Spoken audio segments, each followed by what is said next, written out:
Hi and hello watch fans, and welcome to our audio article or Audicle series. In this series we present new and original content read aloud so that you might consume more watch related content than ever before while on the go. This article has been written by our resident provocateur, David Vaucher. If you have any comments on this article, feedback on the Audicle series, or would like to submit your own writing for consideration, please do get in touch with the Real-Time Show. Enjoy. The Tiffany Patek Philippe Nautilus 5711. This is a long article, the ideas for which have been floating around in my head for years, but have never come together until the announcement of the Patek Tiffany 5711. This watch is a disgrace, and for the first time in over a decade of watch collecting, a watch has made me feel physically ill. But we can do something about all the terrible things it represents. I usually don't get upset over much, certainly not things related to a hobby, and certainly not to the point where I'd air my thoughts publicly, but this time, things are different. I first got into watches as an early 20s guy looking to kill some time between jobs out in the field. I was, and still am, into menswear and fashion, and initially, via Ask Men and the Watch Snob Q&A, I fell gradually, then immediately, down the rabbit hole of watches. In a short period of time, I went through an initial progression I'm sure many here can relate to. I'm sorry, this watch costs $1,000? Sorry, this watch costs $5,000? $7,500 isn't so bad. It is a Rolex after all. This isn't a Rolex? I don't care then. Thankfully, I've evolved a lot in the hobby, and as a person, in the years since. I've bought and sold watches, acquired a nice collection, and even graduated from the Time Zone watchmaking course, as well as tried, and failed, to start my own micro-brand. I studied engineering, so watch mechanisms and manufacturing fascinate me. Furthermore, I'm from a part of the world that has some watchmaking history, so I suppose, by association, I feel a certain pride.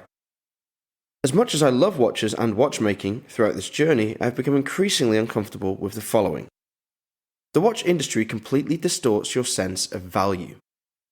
On one hand, nowadays, when I think to myself that a given watch is reasonable at $5,000 or whatever thousand, that's partly because I thankfully make more income now than when I first started looking at watches.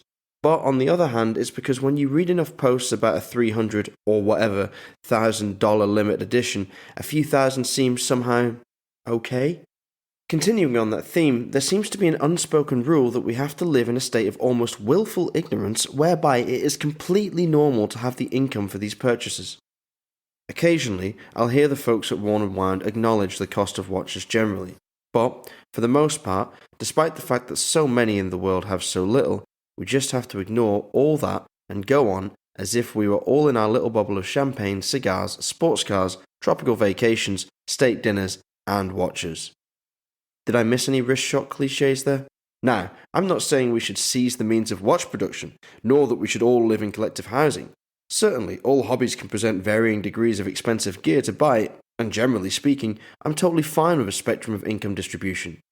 Watches, though, given how much the world has changed since 2008, strike me more and more as an obscenity. This is the fault of both the manufacturers and the consumers, with the awful behaviour enabled by social media, the watch blogosphere, and increasingly grey market and/or used watch dealers. Let's start with the consumers. More and more people have gotten into watches in the last few years. One loose data point is that Josh Thanos at Watchbox said in a recent video that he estimates 3 times more people are into watches now than in years past. This should be a great thing. More people should mean more choice on the market, right? Unfortunately, it is way easier and more visually appealing to browse Instagram than it is to work through a Walt Odette's post on an old forum. So everyone has converged onto a handful of models from a handful of brands. Celebrities with more followers have more clout, and the problem worsens. The same goes for YouTube, and since the algorithms reward views and search terms, content creators put out more of the same content. Who those creators are matters greatly. Increasingly, used watch dealers and companies are looking to market their products on these platforms. This is totally understandable, and I do enjoy quite a lot of this, but clearly they have an agenda, and are willfully feeding the hype and bubbles for Rolex, FP Journe, Moser, etc., etc.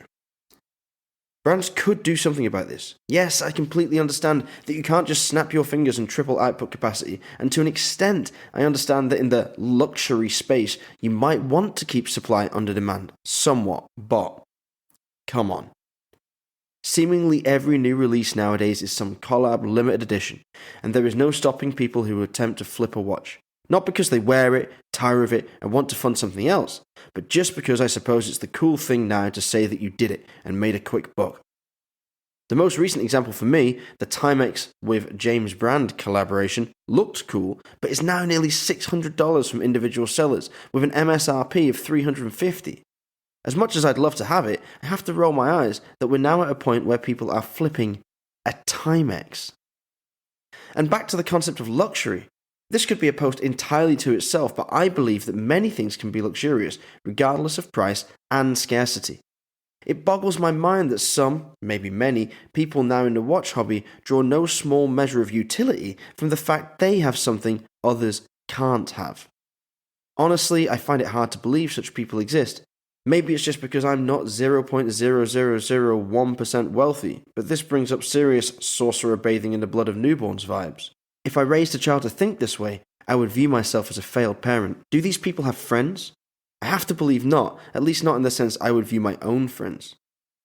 Again, there's nothing wrong with there being expensive stuff out there, but I believe there is a difference in being proud of the work involved in attaining something available to buy, and actively taking pleasure in having something someone else can't have.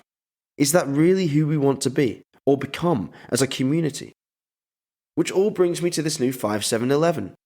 I saw that and honestly I just felt upset.